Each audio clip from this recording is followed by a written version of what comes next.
नमस्कार दोस्तों, एसएससी ज्ञान में आप सभी का स्वागत है। आज हम इस वीडियो में एसएससी एमटीएस 2022 के 12 जुलाई को जो एग्ज़ाम हुआ था उसके सभी तीनों शिफ्टों के जीएस के 75 प्रश्नों को पढ़ेंगे। तो देखते हैं किस टाइप के और कैसे प्रश्न पूछे गए थे। और चैनल को सब्सक्राइब नहीं किया है तो चैनल को सब्सक्राइब ज़रूर कर लें, जिससे आप सभी तक ऐसे ही पिछले वर्ष के जीएस के प्रश्नों के वीडियो और इस वर्ष के एसएससी एमटीएस के एनालिसिस टाइम से पहुंचते रहे। तो 12 जुलाई की प्रथम शिफ्ट में पहला प्रश्न है, भारतीय संविधान का कौन सा अनुच्छेद शोषण के विरुद्ध अधिकार प्रदान करता है? तो इसका आंसर होगा अनुच्छेद 23 के अंतर्गत शोषण के विरुद्ध अधिकार संबंधित है। फिर अगला, निम्न में से कौन टोक्यो ओलंपिक 2020 में तलवारबाजी में भारत का प्रतिनिधित्व करने वाली पहली एथलीट बनी थी? तो इसका आंसर होगा भवानी देवी। अगला था, निम्न में से किस प्रायद्वीपीय नदी में सबसे बड़ी जल निकासी घाटी अफवाह बेसिन स्थित है? तो इसका आंसर होगा गोदावरी नदी में स्थित है।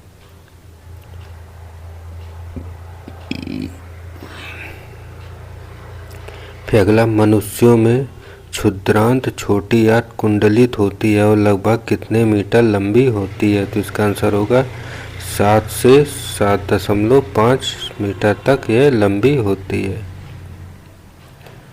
फिर अगला था, तंजौर बाला सरस्वती किस शास्त्रीय नृत्य के लिए जानी जाती हैं? तो इसका आंसर होगा भारतनाट्यम के लिए जानी जाती हैं। फिर अगला, बौद्ध वास्तुकला में चैत्य का अर्थ निम्न में से क्या है? तो इसका आंसर था प्रधान कक्ष, प्रार्थना कक्ष चैत्य से संबंधित है। फिर अगला, भारत के इनमें से किस राज्य ने जिला निवेश संवर्धन एजेंसी DIPA स्थापित की है? तो इसका आंसर था ओडिशा राज्य ने स्थापित की है। फिर अगला प्रश्न, कौन सी नदी राजस्थान में सबसे बड़ा नदी तंत्र निर्मित करती है? तो इसका आंसर होगा लूणी नदी। फिर अगला, निम्न में से किसने 1887 में भारतीय राष्ट्रीय कांग्रेस को अध्यक्ष के रूप में संबोधित किया था? तो इसका आंसर था बदरुद्दीन तयबजी ने। फिर अगला, पुर्तगाली खोजकर्ता वास्को डी गामा कब भारत आया था? तो इसका आंसर था 1498 ईस्वी में वास्को डी गामा ने भारत की खोज की थी। फिर अगला, कबड्डी लीग सीजन 8 के फाइनल में दबंग दिल्ली केसी ने किस टीम को हराया था? तो इसका आंसर था पटना पायरेट्स को हराया था। फिर अगला था, अनफिनिश्ड अमेमायर किसकी आत्मकथा है? तो इसका आंसर होगा प्रियंका चोपड़ा जोनस की यह एक आत्मकथा है। फिर अगला था, मृदा रहित कृषि को क्या कहा जाता है? तो इसको हाइड्रोपोनिक्स कहा जाता है। फिर अगला था, भारत के संविधान के अनुसार भारत के राष्ट्रपति अपना पद ग्रहण करने की तिथि से कितनी अवधि के लिए पद धारण करते हैं? तो यह 5 वर्ष के लिए राष्ट्रपति अपना पद ग्रहण करते हैं। फिर अगला, निम्न में से किन्हें पादप जगत का उभयचर भी कहा जाता है? तो इसका आंसर होगा ब्रायोफाइट्स को कहा जाता है। फिर अगला, निम्न में से किसको पदार्थ की 5वीं अवस्था माना जाता है? तो इसका आंसर होगा बोस आइंस्टीन कंडेंसेट को माना जाता है। फिर अगला, ग्रामीण क्षेत्रों में एक प्रकार की बेरोजगारी जब लोगों को वर्ष के कुछ महीनों के दौरान नौकरी नहीं मिल पाती क्या कहलाती है? तो इसका आंसर होगा मौसमी बेरोजगारी। फिर अगला, इनमें से किस चोल शासक ने तंजावुर में बृहदीश्वर मंदिर का निर्माण कराया था? तो इसका आंसर होगा राजराजा प्रथम ने कराया था। फिर अगला, निम्न में से कौन प्रसिद्ध सितार वादक हैं? तो इसका आंसर होगा अनुष्का शंकर। फिर अगला था, असम में वार्षिक फसल तैयार होने पर निम्न में से कौन सा त्योहार मनाया जाता है? तो इसका आंसर होगा माघ बिहू। फिर अगला, वित्तीय सेवा का एक रूप जो गरीब और कम आय वाले परिवारों को छोटे ऋण और अन्य वित्तीय सेवाएं प्रदान करता है, क्या कहलाता है? तो इसका आंसर होगा सूक्ष्म वित्त, माइक्रो फाइनेंस। फिर अगला था 2011 की जनगणना के अनुसार भारत में कुल प्रजनन दर कितनी है? तो इसका आंसर था 2.1% से 2.9। फिर अगला, इनमें से किस व्यक्ति ने 2021 पैरालंपिक स्पोर्ट अवार्ड 2021 में सर्वश्रेष्ठ महिला पदार्पण पुरस्कार जीता था? तो इसका आंसर होगा अवनी लेखरा ने जीता था। फिर अगला था, बुद्ध ने कहाँ ज्ञान प्राप्त किया था? तो इसका आंसर होगा बोध गया में। फिर शिफ्ट का लास्ट प्रश्न, मोहिनी अट्टम किस भारतीय राज्य की शास्त्रीय नृत्य शैली है? तो इसका आंसर होगा केरल राज्य की। तो ये थे फर्स्ट शिफ्ट के 25 प्रश्न। अगर वीडियो अच्छा लग रहा हो तो वीडियो को लाइक और चैनल को सब्सक्राइब जरूर कर लें और वीडियो को ज़्यादा से ज़्यादा शेयर करें। बढ़ते हैं अपने सेकेंड शिफ्ट के प्रश्नों की ओर। सेकेंड शिफ्ट में पहला प्रश्न है, निम्न में से किस टीम ने ISL इंडियन सुपर लीग का पहला संस्करण जीता है?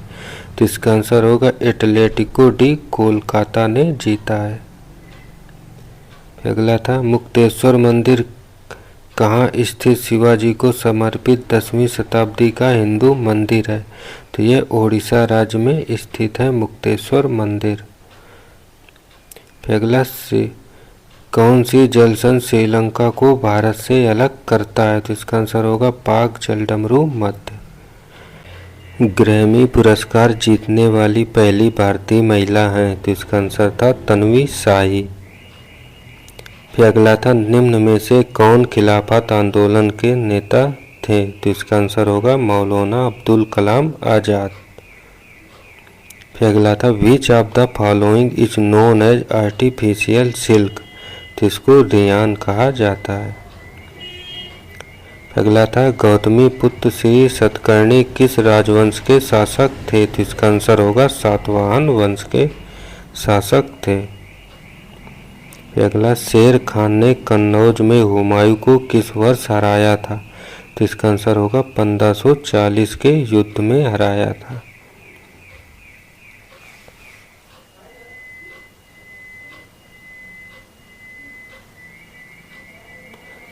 फिर अगला, भारतीय संविधान के किस अनुच्छेद में उल्लिखित है कि राष्ट्र भारत के पूरे क्षेत्र में नागरिकों के लिए एक समान नागरिक संहिता को सुरक्षित करने का प्रयास करेगा? तो इसका आंसर होगा अनुच्छेद 44 के अंतर्गत। फिर अगला था, तापी नदी का उद्गम किस राज्य में है? तो इसका आंसर होगा मध्य प्रदेश।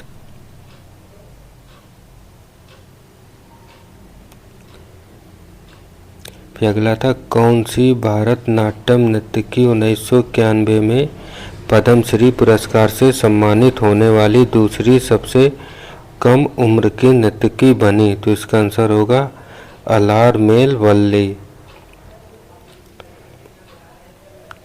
फिर अगला था, निम्न में से किस नृत्य को गोटी पुआ नृत्य के नाम से जाना जाता है? तो इसका आंसर होगा बंद नृत्य को। फिर अगला, केंद्रीय वित्त मंत्री निर्मला सीतारमण ने 2022-23 के लिए केंद्रीय बजट पेश करते हुए पर्वतमाला नामक एक कार्यक्रम की घोषणा की।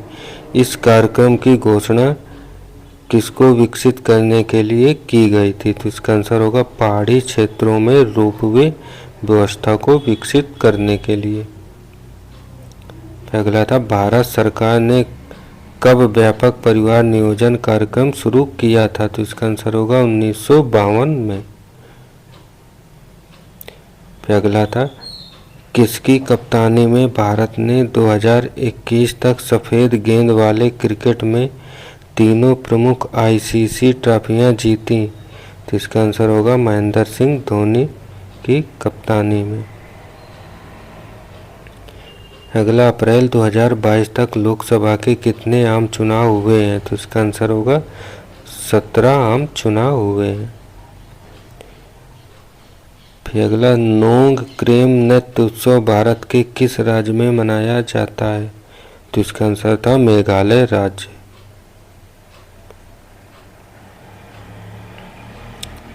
फिर अगला था 1857 के विद्रोह के बाद अंग्रेजों द्वारा किस मुगल शासक को देश छोड़ने के लिए मजबूर किया गया था? तो इसका आंसर होगा बहादुर शाह जफर को।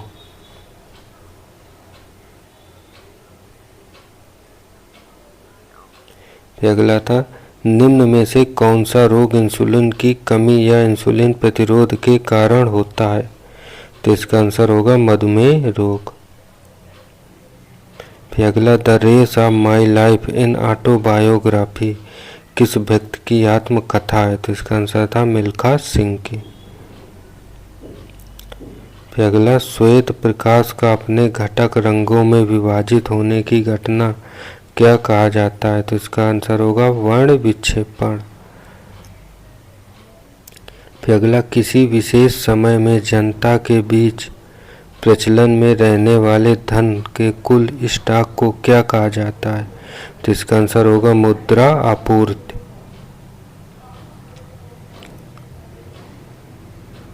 फिर अगला था, निम्न में से कौन 2022 में भारतीय प्रतिभूति और विनिमय बोर्ड की पहली महिला अध्यक्ष बनी है?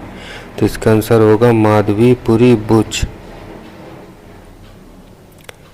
फिर अगला, निम्न में से कौन सा गर्म धारा वार्म करंट है? तो इसका आंसर होगा गल्फ स्ट्रीम धारा, जो है गर्म धारा के नाम से जानी जाती है। और इस शिफ्ट का अंतिम प्रश्न, महात्मा गांधी राष्ट्रीय ग्रामीण रोजगार गारंटी अधिनियम 2005, इसे मनरेगा कहते हैं, प्रत्येक ग्रामीण परिवार को प्रतिवर्ष कितने दिनों का सुनिश्चित रोजगार प्रदान करता है? तो इसका आंसर होगा 100 दिनों का। तो ये थे सेकेंड शिफ्ट के 25 प्रश्न। अब बढ़ते हैं अपने थर्ड शिफ्ट के प्रश्नों की ओर। थर्ड शिफ्ट में पहला प्रश्न है, भारतीय संविधान के अनुसार सरकार के कितने अंग हैं? तो इसका आंसर होगा 3 अंग हैं, लोकसभा, राज्यसभा और राष्ट्रपति। अगला, पृथ्वी का केंद्र भाग कोर मुख्य रूप से किससे निर्मित है? तो इसका आंसर होगा निकेल और लोहा से निर्मित है। अगला था, फार्मूला 1 2013 इंडियन ग्रैंड प्रिक्स कहाँ आयोजित किया गया था? तो इसका आंसर था बुद्ध अंतरराष्ट्रीय सर्किट ग्रेटर नोएडा में। अगला, निम्न में से किस चौहान या चाहमान शासक ने 1191 में सुल्तान मोहम्मद गोरी को हराया था? तो इसका आंसर होगा पृथ्वीराज तृतीय ने हराया था। अगला था, 11 की जनगणना के अनुसार भारत के निम्न में से किस केंद्र शासित प्रदेश की जनसंख्या सबसे कम है? तो इसका आंसर होगा लक्षद्वीप की जनसंख्या सबसे कम है। फिर अगला, निम्न में से कौन राष्ट्रकूट वंश के संस्थापक थे? तो इसका आंसर होगा दंती दुर्ग।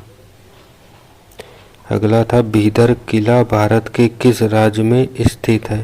तो इसका आंसर होगा कर्नाटक राज्य में।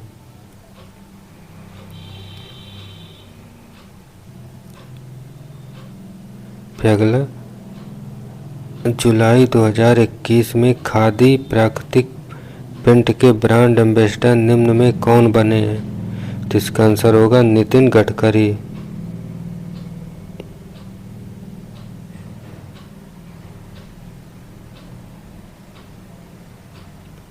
अगला था, आलू में स्टार्च के साथ अभिक्रिया करने के बाद नीले रंग में परिवर्तित हो जाता है। तो ये आयोडीन है जो आलू में स्टार्च के साथ करके नीले रंग में परिवर्तित हो जाती है। फिर अगला था, पीएम डिवाइन भारत के लिए प्रधानमंत्री की विकास पहल है। तो यह उत्तर पूर्वी भारत के लिए एक विकास पहल है।